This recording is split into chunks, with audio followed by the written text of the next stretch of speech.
இப்படிப்பட்ட காலேஜ்ல இருந்து தப்பா புரிஞ்சுக்கிறீங்க. மனசார அதாவது ஆண்களுக்கு டபுள் சந்தோஷம்னா அவங்க ஒரு ஐஸ்கிரீம் வாங்கி கொடுத்தா 2 ஐஸ்கிரீம் 2 ஐஸ் வாங்கி கொடுங்க, 2 ஐஸ் வாங்கி கொடுங்க, அவன் சந்தோஷப்படுவாங்க. அப்படி சொல்லியிருக்காங்க.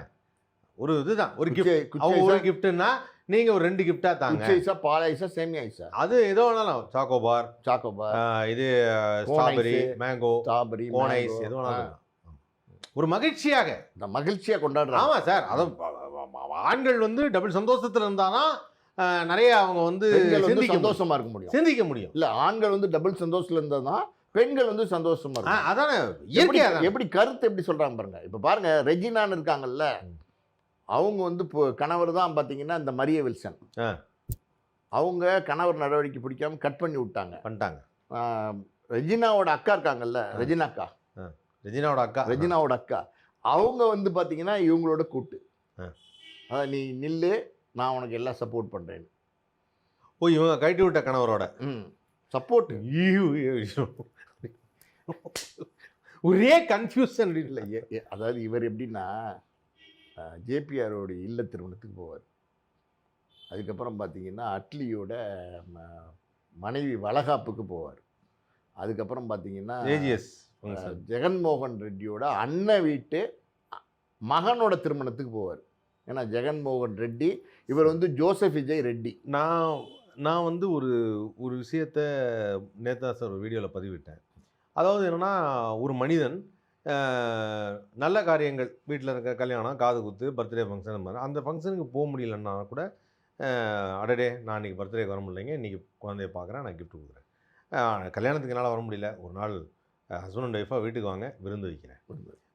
இது மரபாக செய்கிற ஒரு விஷயம். ஆனால் ஒருத்தர் வீட்டில் வந்து ஒரு துக்கம் நடந்து போச்சு, அவங்க வீட்டில் ஒரு இறப்பு நடந்துருச்சு அப்படின்னா, இறப்பு நடந்த வீட்டுக்கு துக்கம் விசாரிக்கிறதுக்கு அந்த வீட்டுக்கு தான் போகணும். அது குடிசையோ மாளிகையோ நார்மலான வீடோ யாராக இருந்தாலும் சரி, எதிரியாக இருந்தால் கூட துக்கம் விசாரிக்கணும். சரி, துக்கத்தில் கலந்துக்கணும். அதாவது அது என்னென்னா, கல்யாணத்தில் கூட மிஸ் பண்ணால் ஒன்றுனா துக்கத்தில் கலந்துக்கணும் அப்படின்வாங்க. ஆனால் இவர் அப்படியே ரிவர்ஸில் எல்லா கல்யாணத்துக்கும் அங்கே போகிறாரு. அவங்களெல்லாம் யாரும் வீட்டுக்கு கூப்பிடல, நீங்கள் வீட்டுக்கு வாங்க ஒரு விருந்து வைக்கிறேன் அவங்க கூட சொல்லலாம், தப்பு கிடையாது, நான் தப்பே கிடையாது. இவங்க எல்லாருக்கும் நான் அட்லிக்கும் அவங்க ஒய்ஃபும் நான் நல்ல விருந்து வைக்கிறேன் அப்படின்னு சொல்லலாம். அதான் சொல்லலாம், அதை சொல்லலாம் சார். ஒரு கட்சி தலைவர், நான் கேட்குறேன், ஒரு கட்சி தலைவர், எல்லா அரசியல்வாதிகளும் பார்த்தீங்கன்னா இன்றைக்கி வந்து ஏடிஎம்கேலேருந்து டிஎம்கேலேருந்து பாட்டாளி மக்கள் கட்சியிலேருந்து அத்தனை பேருமே இன்றைக்கி வந்து பார்த்திங்கன்னா ஒரு நிமிஷத்தை கூட வேஸ்ட் பண்ணக்கூடாது. இன்னும் சொல்லப்போனால் ஒரு செகண்ட் கூட வேஸ்ட் பண்ணாமல் பார்த்தீங்கன்னா ஒவ்வொரு செகண்டையும் ஓட்டாக மாற்றுறதுக்கு முயற்சி பண்ணிகிட்டு இருக்காங்க. ஆனால் இவர் என்னென்னா எதை பற்றியும் கவலைப்படல, அங்கே போயிட்டார். அதாவது ரஜினி படத்தில் அந்த இந்த படமா சந்திரமுகியில் ஒரு டயலாக் வரும்ல, அதாவது வந்து ஒருத்தனுக்கு எந்திரிச்சு நிற்கவே வைக்கலையா 9 முண்டாட்டி கேட்குதான் அப்படின்னு சொல்லி வடிவேலு பார்த்து சொல்லுவார்ல, அந்த மாதிரி பாண்டிச்சேரியில் 30 தொகுதியில் வந்து வேட்பாளர்கள் கிடையாது. மற்ற கட்சியில் இருக்கிறவங்களாம் உரி கொண்டு வந்து போட்டிருக்காங்க. தமிழ்நாட்டில் 234 தொகுதிக்கு எப்படி வேட்பாளர் போட போகிறாங்க? ஒரு 2-5 இருந்தால் தான் வேட்பாளரே, 2-5 இருந்தால் தான் சீட்டே. எத்தனை பேர்கிட்ட 2-5 இருக்கும்? ஒரு 50 கோடி இருக்கிறவன்ட்ட தான் பார்த்தீங்கன்னா ஒரு 5 கோடி இருக்கும். ஒரு 50 கோடி இருக்கிறவன்ட்ட தான் 5 கோடி ரூபா கொடுக்கறதுக்கு மனசு வரும். சரி, போனால் போயிட்டு போகுது, 5 கோடி போனால் போயிட்டு போகுது, நின்று பார்த்துடலாம், இறங்கி பார்த்துடலாம். எத்தனை பேர்கிட்ட 50 கோடி இருக்கும்? இல்லை. எத்தனை பேர் 5 கோடி கொடுப்பாங்க? 5+2 வேறு கொடுக்கணும். புஷிக்கு 2 கொடுக்கணும். புஷியை குஷிப்படுத்துனீங்கன்னா தான் உங்களுக்கு சீட்டே. புஷின்ற பேர் அவருக்கு நல்ல பொருத்தமாக இருக்குது. புஷி அவரை குஷி பண்ணிங்கன்னா தான் உங்களுக்கு சீட்டு. சரி, அவர் 2 கோடி ரூபா கொடுக்கணும். அவர் 2 கோடி ரூபா, முதல்ல 1.5 கோடி ரூபா கிடையாது, இப்போ 2 ஏற்றிட்டாரு. சரி, அப்படி இருக்கும்போது 234 தொகுதியிலையும் எப்படி வேட்பாளர் போட போகிறீங்க? இப்படி தான் ஆதவ் அர்ஜுன் ரெட்டி, எப்படி மரிய வில்சன், எப்படி பின்னணி இருக்குது பாருங்கள், பின்னணிகள் இவங்கெல்லாம் கொண்டு வந்து போடுறாரு. இவர் என்ன சொல்கிறாருன்னா, ஊழலற்ற தூய்மையான ஆட்சி கொடுக்க போகிறாராம். இவர் யாரை கூட வச்சுக்கிட்டு? செங்கோட்டையனை கூட வச்சுக்கிட்டு. செங்கோட்டையனுக்கு ஒரு சீட்டு உண்டு. செங்கோட்டையன் பாவம் எந்த தப்புமே பண்ணாதவர், ஊழலே பண்ணாதவர், ஒரு வழக்குலையுமே சிக்காதவர், தூய்மையானவர், நேர்மையானவர். இல்லைங்க, நிஜமாக நாங்கள் சொல்கிறேன். கலகலப்பு படத்தில் அமிதாபமா அப்படின்னு அந்த மாதிரி இருக்கு. அந்த மாதிரி இவர் கூட வச்சிருக்கவங்க பாருங்க, இவர் கூட கட்சியில் தலைமையாக வச்சிருக்கவங்கலாம் ஆதவ் அர்ஜுனா ரெட்டி, அப்புறம் பார்த்தீங்கன்னா நம்ம சீட்டு ஆர்கே நகர் மிரியம் இல்லை Mariam Wilson Wilson Wilson is இஸ்சன் பேர், அதாவது அந்த கனெக்டிவிட்டி வரணும். கனெக்டிவிட்டி வந்துருச்சுல்ல. அப்புறம் செங்கோட்டையன், இன்னும் நிறைய பேர் இருக்காங்க. புஷி சொல்லவே வேண்டாம். இவங்க அடிக்கடி இந்த கோட்டையை பிடிப்பேன் சொன்னது செங்கோட்டையன் தான். செங்கோட்டையன் முன்னாடி ஓடுவார், பின்னாடி எல்லாரும் ஓடி போய் பிடிச்சோம் கோட்டையை பிடிச்சிட்டோம் ஏன் ஒடியா நான் செங்கோட்டையா அப்படிங்கிற மாதிரி ஆகிப்போச்சு. அதாவது நிம்மதியாக இருந்துக்கிட்டு இருந்தார், அவரையே எங்கே போய் சேர்ந்தான்னு தெரியல. இல்லை, அவருக்கு ஏதாவது ஒரு மாற்றம் தேவைப்பட்டிருக்கு, அது ஏதாவது நினைச்சு ஒன்று வந்திருப்பாரு. மாற்றம் தேவைதான். அவர் என்ன நினைச்சிருப்பாரு, கட்சியில் ஒரு சீனியர் மாற்றம் தேவைதான், அதுக்குன்னு இப்படி மட்டமான கட்சியிலே வந்து சேருவாங்க. இல்லை சார், அவர் என்ன நினைச்சிருப்பாரு, கட்சியில் ஒரு சீனியர் பர்சனாக நம்ம போகிறோம், விஜய் எப்படி சிஎம் ஆகிட்டா நம்ம டெபுட்டி சிஎம் ஆகிடுவார், அட்லீஸ்ட் வந்து டெபுட்டி சிஎம்மாவது இருக்கலாமே அப்படின்னு அவர் நினச்சிருப்பார். ஏன்னா அவருக்கு எடப்பாடி அவரால் பிடிக்காது. சிஎம் ஆகிறது முதல்ல எம்எல்ஏ ஆகணும், தெரியும்ல? தெரியும் சார், ஆவார். சிஎம் நீங்கள் ஒரு கட்சி தலைவராக இருந்து எலெக்ஷன்லேயே நிற்கலைன்னா கூட, சிஎம் ஆனீங்கன்னா கூட 6 மாதத்துக்குள்ள எம்எல்ஏ ஆகும். 3 மாதமா 6 மாதமா எம்எல்ஏ ஆனால் தான் நீங்கள் வந்து சிஎம் ஆக முடியும். அது ஆகிடும் சார், நிறைய மெஜாரிட்டிலலாம் வந்துடுவார் பெரம்பூரில். ஆமாம், வந்துடுவார் பெரம்பூரில் மெஜாரிட்டியில் வந்துடுவேன், என்னோட முகத்துக்கு தான் ஓட்டு அப்படிங்கிறாரு. ஊழல் இல்லை, ஆட்சி நேர்மையான ஆட்சிங்கிறாரு. இவங்கெல்லாம் ஏன் கூட வச்சுருக்காரு? சரி, ஓகே, இலவசமே கொடுக்கக்கூடாது அப்படின்னார்ல. ஒவ்வொரு கட்சி கூட்டத்திலையும் போயிட்டு சத்தியப்பிரமாணம் எடுத்தார்ல. நாங்கள் தாவேகாவினர் எங்கள் ஓட்டை விற்பனை செய்ய மாட்டோம், நேர்மையான முறையில் காசு வாங்காமல் ஓட்டை நாங்கள் பதிவு பண்ணுவோம். வாங்கினாரா இல்லையா? வாங்கினாரா இல்லையாங்க? அதை முதல்ல வாங்கினார்ல. அப்புறம் எங்க பூஸ்ட் ஹார்லிக்ஸ்லாம் கொடுத்தாரு. ஏங்க அதெல்லாம் பூஸ்ட் ஹார்லிக்ஸ் கொடுத்து விடுங்க. இன்னைக்கு டபரா செட் கொடுத்தாரு. இன்னைக்கு கூட நான் என்ன கேட்கிறேன், ஒரு டபரா செட் இல்லாமையா மக்கள் இருக்காங்க? இந்த அடிப்படை அறிவு கூட இல்லையா? கொடுக்கறது ஏதோ ஒரு மிக்சி, வாஷிங் மிஷின், கிரைண்டரு, ஒரு எல்இடி டிவி, இல்லை ஒரு நல்ல வந்து டிஜிட்டல் செல்ஃபோனு அப்படி இப்படின்னு கொடுத்தா பரவாயில்ல, இல்லை ஸ்மார்ட் வாட்ச் ஏதாவது கொடுக்கலாம். டபரா செட்டை போய் கொடுக்குறீங்க. ஃபில்டர் காப்பி போட்டு குடிக்கிற நிலைமையில இருக்காங்க அங்கே பெரம்பூரில் இருக்கிறவங்கலாம். அவங்களே எல்லாம் கூலி தொழிலாளிகள். அவங்களே போனாங்கன்னா டீ வாங்கி குடிச்சிட்டு போயிட்டே இருக்கிறாங்க. அவருக்கு வந்து ஃபில்டர் காப்பி போடுறது கொடுத்துருக்கிறாரு. மயிலாப்பூரில் கொடுத்தாலும் மாமியாவது ஃபில்டர் காப்பி போட்டு சாப்பிடுவாங்க, மாமாவது ஃபில்டர் காப்பி போட்டு சாப்பிடுவாரு. இல்லை, இந்த ஒரு ஹாட் பேக் கொடுத்துரு. ஹாட் பேக் மற்ற கட்சி கொடுக்குறாங்க. இல்லை, இவங்க கொடுத்துருக்குறாங்க. இவங்க கொடுத்துருக்காங்களா ஹாட் பேக்? அது கொஞ்சம் முன்னேற்றம் இருக்குல்ல சார். அது இல்லாமல் பார்த்தீங்கன்னா இந்த பார்த்திபனா, நடிகர் பார்த்திபன்ல இல்ல அவரு போலீஸ். ஆமா, அவர் மேல நடிகர் பார்த்திபன் மேல நாமக்கல் பார்த்திபன் ஏகப்பட்ட சர்ச்சை போயிட்டு இருக்கு. அது தனியா பேசுவோம். நம்ம நாமக்கல் பார்த்திபன் இருக்காருல்ல. ஆமா, நாமக்கல் சேலம் தான் மாவட்ட செயலாளர். நாமக்கல் அவர் நோம்பு கஞ்சி திறக்கிற இடத்துல போய் பாத்தீங்கன்னா அங்க கிஃப்ட் கொடுத்துருக்காரு. வழக்கு பதிஞ்சிட்டாங்க, தெரியும்ல அவர் மேல 3 பேர் மேல. அது அவர் தான் இந்த டிஃபன் பாக்ஸ், அவர் தான் டிஃபன் பாக்ஸ் கொடுத்தாரு. டிஃபன் பாக்ஸ்ல கஞ்சி ஊற்றி கொடுத்துருக்காரு. ஹாட் பேக்ல கஞ்சி ஊற்றி அதை அவர் திறந்து காமிக்காததால் குற்றமாகி விட்டது. ஆமா, அவருக்கு திறந்து காட்டினாலும் கஞ்சி மட்டும்தான் கொடுக்கலாம் நோம்பு அன்னைக்கு, நோம்பு துறக்க. ஆமா, டிஃபன் பாக்ஸ் கொடுக்க கூடாது. கரெக்ட். டிஃபன் பாக்ஸோட கொடுக்கறது வந்து ஏமாத்து தானே. நான் கறிக்குழம்பு சமைச்சு எல்லார் வீட்டுக்கும் கேரியராக கொடுத்துருக்கேன்னா கறிக்குழம்பு கொடு, கேரியர் ஏன் கொடுத்த? ஆக்சுவலாக இப்போ அரசியல்வாதிகள்லாம் வந்து பல கட்சிகள் வந்து இலவசம் தராங்க அப்படிங்கிறாங்கல்ல, அந்த அரசியல்வாதிகளுக்கு மக்கள் டைரெக்டாக பணத்தை எதுவும் கொடுத்துல. வரிப்பணம் போகுது, அது வேறு விஷயம். டைரெக்டாக பணம். ஆனால் விஜய் எனக்கு தெரிஞ்சு எல்லாருக்கும் இலவசம் தரணும். ஏன்னா ஒவ்வொரு டிக்கெட்டு 2000 ரூபா கொடுத்து வாங்கியிருக்காங்க. ஒவ்வொரு வீட்லையும் அவ்வளோ செலவழிச்சிருக்காங்க அவங்க படத்துக்காக. அந்த செலவழித்த காசுக்கெல்லாம் ஈக்குவலாக ஆளுக்கு ஒரு கிஃப்ட்டு நீங்கள் தரணும். 7000. நான் என்ன கேட்குறேன்னா சார், நீங்கள் உங்கள் கணக்கு வரேன், 33 வருஷமாக விஜய் படம் பார்க்கறது தனி ஒரு மனிதன் 20000 ரூபா செலவழிச்சிருப்பானா மாட்டான்? தனி ஒருவன் வந்து ஜெயம் ரவி படம்ல சார், ஒரு இண்டிவிஜுவல் பர்சனாலிட்டி, ஒரு 20000 ரூபா செலவழிச்சிருப்பாங்க, ஒரு 20,000 செலவழிச்சிருப்பாங்கல்ல. 20,000 ஆவரேஜாக செலவழிச்சிருப்பாங்க. 20 ஆவரேஜ் சொல்லுங்க. ஆவரேஜாக 20,000. Okay, right. ஆளுக்கு ஒரு செல்ஃபோன் தந்துருக்கலாம். கொடுக்க மாட்டாரு. நாட்டு மக்களை முன்னேற்றுவதற்காக இன்னைக்கு இருக்கக்கூடிய ஏஐ டெக்னாலஜி, அதில் மக்கள் பயனடைவதற்காக ஏன் ஒரு செல்ஃபோன் தந்திருக்க கூடாது? 7500 கோடி ரூபா சொத்து வச்சிருக்காரு. ஒரு ஃபோன் ஒரு 70 ரூபாய்க்கு கூட யாரையும் 2 பேரையும் கூட்டு போய் 2 டீயும் ஒரு போண்டா பஜ்ஜியும் வாங்கி தர மாட்டார் சார். அவ்வளோ வேணாம் சார். இப்போ நான் இன்னொரு ஐடியா சொல்கிறேன். நான் நிறைய ஐடியா குத்துனேங்கிறேன். தாவேகல போய் அவர்கிட்ட சொல்லுங்கள். தமிழ்நாட்டில் உள்ள 7 கோடி மக்களுக்கும் இலவசமாக 1 மாதத்துக்கு ரீசார்ஜ் பண்ணுவாரா? பண்ணி விட்டா போச்சு. அது மாதிரி ஏதாவது பண்ணால் தானே சார் மக்களுக்கு பிடிக்கும். எதுவுமே பண்ண மாட்டார். அது அவர் இதுவும் பண்ண மாட்டார், எதுவும் பண்ண மாட்டார். அப்போ ஒன்றும் பிரயோஜனம் இல்லை சார். ஒன்றும் பிரயோஜனம் இல்லை. வேஸ்ட்டாக போயிடும். 234 தொகுதிக்கு இப்போ வந்து வேட்பாளர் செலக்ட் பண்ணுறதுக்குள்ளே பார்த்தீங்கன்னா நொந்து போயிடுவார். இந்த தீனா படத்தில் அது அது தெரியுமா உங்களுக்கு?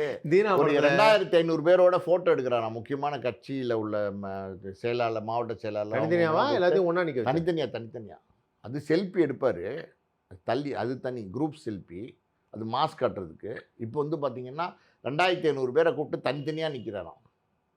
அது தொகுதியில் நிற்க சொன்னால் 2500 பேரை கூப்பிட்டு தனித்தனியாக நிற்கிறாரு, நின்று செல்ஃபி எடுக்கிறாரு. எது தெரியுமா? அவங்கள உற்சாகப்படுத்துகிறாராம்.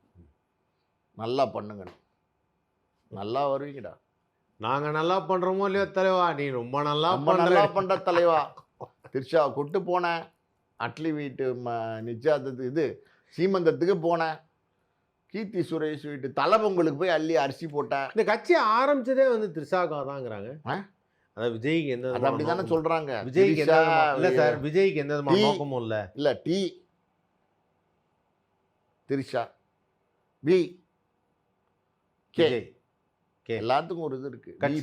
விஜய் கட்சி, கே ஃபார் ஒரு நடிகை சொல்றாங்க. அது வேணா சார், திரிஷா விஜய் கட்சி. ஆமா, திரிஷா விஜய் கட்சி. இல்லை அது மாதிரி ஒன்று சொன்னாங்க சார், அதை பற்றி ஏதாவது தெரியுமா? இல்லை அது வேணா விடுங்க, வேணாமா. அதாவது இதை பேசுறதே தப்பு, அதை பேசுறது ரொம்ப ரொம்ப தப்பு. ஆனால் அவருக்கு தெரியாது, எல்லாமே அவருக்கு ரைட்டு. அவருக்கு எல்லாமே ரைட்டு. ஒன்றுமே இல்லை. அவர் எப்படின்னா இந்த தலைப்பொங்கலில் இப்போ அரிசி அள்ளி போடுறது, அப்புறம் பார்த்தீங்கன்னா இந்த சீமந்தத்துக்கு போகிறது, குழந்தை பிறந்துச்சுன்னா பேர் வைக்கிறதுக்கு போகிறது, அப்புறம் கல்யாணம், இந்த மாதிரி பெரிய பெரிய கல்யாணத்துக்கு போகிறது, இதெல்லாம் தான் அவர் ஹாபி அவருக்கு. அதே நேரத்தில் யாராவது செத்து போட்டால் போக மாட்டார். நல்ல கண்ணையா செத்து போனது போனார்ல, குப்பு நடிச்சிருக்கு. கோபால் சார் சொல்லியிருக்காரு. மாலை வாசனையா மாலை வாசனையா மாலையில் வர வாசனையா? இல்லை நீங்கள் தவறாக சொல்றீங்க, நீங்கள் எல்லாமே தவறாக நினைக்கிறீங்க. நான் நினைக்கலங்க, மூத்த பத்திரிகையாளர் நக்கீரன் கோபால் சாரே சொல்லியிருக்காரு, மாலை வாசனையா மாலையில் வர வாசனையா. அதாவது என்னன்னா, இப்போ நான் நக்கீரன் கோபால் அண்ணன் சொன்னதுக்காக நான் வந்து இப்போ நான் விஜய்க்கு என்ன சொல்கிறது, முட்டு கொடுக்குறேன். மாலையிலேருந்து வந்த வாசனை, அதாவது தண்ணி தெளிக்கிறதுக்கு பதிலாக அதை தெளித்து வச்சுட்டாங்க. அதனால அந்த வாசனை. நீங்கள் தவறாக புரிஞ்சு, அதான் அவர் கொண்டு வந்த மாலையில் வேணால் தெளித்து கொண்டு வந்திருப்பாரு. நீங்கள் தப்பாக புரிஞ்சுக்கிங்க. பாட்டில் ஆதவர்ஜனா பேக்கில் தான் இந்த தவிர விஜய் பேக்கில் அதனால ஆதவர்ஜனா பேக்கில் தான். அப்போனா யார்கிட்டேருந்து ஸ்மெல் வந்துடணும்? அவர்கிட்டேருந்து தான் வந்துடணும். ஸோ அது தெரில எனக்கு. நான் ஒத்துக்க மாட்டேன் சார், அப்படியெல்லாம் நீங்கள் அப்படிலாம் பண்ண மாட்டார். தளபதி அப்படி நினைக்காதீங்க. அதோட மோசமாக பண்ணுவாரா? அப்படிலாம் பண்ண மாட்டாருன்னா அதோட மோசமாக பண்ணாரு. அப்படிலாம் பண்ண மாட்டாரு. அதாவது என்னன்னா, விவரம் அறியாது, சராசரி அறிவு இல்லாது, சுயறிவு கிடையாது, பச்சை புள்ள சுயறிவு கிடையாது. மற்றவங்க சொல்றது சொல் புத்தி சுய புத்தினும் இல்லை, சொல் புத்தி யாராவது சொன்னதை கேட்கணும், அதுவும் கரெக்டாக கேட்க மாட்டாரு. யார்கிட்ட கேட்கணும்னு தெரியாது. இது எல்லாம் சேர்ந்தது தான் விஜய் எனக்கு தெரிஞ்சுப்போம். ஏன்னா அவர் ஒழுங்காக நடிச்சிட்டு இருந்துருக்கலாம். தேவையில்லாமல் ஒரு கட்சி ஆரம்பிக்கிறேன்னு யாரோ சொல்லி ஆரம்பிச்சு, அதுக்கப்புறம் இவங்க 4 பேரை சேர்த்து மொத்தமாக நீங்கள் வந்து இந்த 4 பேரும் வச்சு செய்கிறாங்க. எந்த 4 பேர்? ஆதவர்ஜுனா, ராஜ்மோகன், புஷி ஆனந்த், ஜானாரோக்கியசாமி, நிர்மல், என்ன எக்ஸ்ட்ரா அதெல்லாம் நிறையா இருக்குது. இந்த 4 பேர் நல்லா வச்சு செய்கிறாங்க. நல்லா வச்சு. ஆமாம். அதாவது எப்படின்னா, தலைவரை நீங்கள் பனையூரில் நீங்கள் வெளில வர மாட்டேங்க, நான் வேணா அந்த மீட்டிங் போய்ட்டு வந்துட்டேன் அப்படின்னு மீட்டிங் போய்ட்டு வந்து அங்கே இவங்க என்னென்னலாம் சொல்லக்கூடாதோ, என்னென்னலாம் பேசக்கூடாதோ, என்னென்னலாம் சொல்லக்கூடாதோ அது எல்லாத்தையும் சொல்லி, ஐயோ ராஜ்மோகன் ஒரு இடத்துல சொல்லியிருக்காருங்க, தளபதி எவ்வளவு எளிமை தெரியுமா அவர், முள்ளங்கி சாம்பாரையும் ரசத்தையும் சாப்பிட்டு போறீங்களே நீங்கள், நான் கேட்டேன் நீங்கள் சம்பாரித்த காசுக்கு எவ்வளவோ சாப்பிடலாமே, எப்படியெல்லாமோ சாப்பிடலாமே. ராஜ்மோகன் வந்து இந்த தமிழ் வரல சார், பேசுகிற தொழில் நல்லா இருக்கும். எவ்வளவு வேணாலும் என்ன வேணாலும் சாப்பிடலாமே, ஏன் இப்படி இருக்குன்னு கேட்டதுக்கு அவர் சொன்னார், நான் சிறு வயதுலேருந்து சத்துணவு சாப்பிட்டு வளர்ந்தேன் அப்படின்னு சொன்னார். யார்? ராஜ்மோகன் சொல்கிறாப்புல ஸ்டேஜில். கட் பண்ணி சன் டிவியில் என்ன பழைய இன்ட்ரோன்னு காமிக்கிறாங்க. எனக்கு வீட்டில் தோசை தாங்க ரொம்ப பிடிக்கும். ஆமாம். அதுக்கப்புறம் இப்போ பார்த்தீங்கன்னா செவ்வாய்க்கிழமையும் வெள்ளிக்கிழமையும் நான்வெஜ் இல்லைன்ட்டாங்க. ஆமாம். பட் நான் எப்படியும் ஷூட்டிங் போனால் நான்வெஜ் சாப்பிட்டேன். அது அவரே சொன்னது. இன்னும் இல்லைங்க, அது அவரே சொன்னது. இன்னொருத்தர் இருக்கார் பார்த்தீங்களா, ராஜ்மோகன் மாதிரியே ஷாம் மோகன் ஒருத்தர் இருக்கார் பார்த்தீங்களா, சொல்லு. ஷாம்னு ஒரு நடிகர், அவர் என்ன அவர் நடிகரா என்னன்னே தெரியாது. அவர் வந்து ஒரு இன்டர்வியூ கொடுத்துருக்காரு. இந்த படம் வாரிசில் ஒன்றா சேர்ந்து நடிச்சார்ல. ஆமாம் ஷாம். ஓகே. ஷாம் அப்படி டீட்டெயிலாக சொல்லணும் எல்லாம். சரி. அந்த டொல்பி ஷாம். டொல்பி ஷாம். டொல்பி ஷாம்னு சொல்லுங்க. ஆமாம், டொல்பி ஷாம். அவர் அப்படியே பழைய பஸ்ஸு. சரி. அங்கே அவர் வந்து ஒரு பேட்டி கொடுத்துருக்கிறாரு, யூடியூப்பில் இருக்குது. என்னன்னு பார்த்தா, அது தளபதி வந்தார், அவர் சொல்லுவார், வந்தார்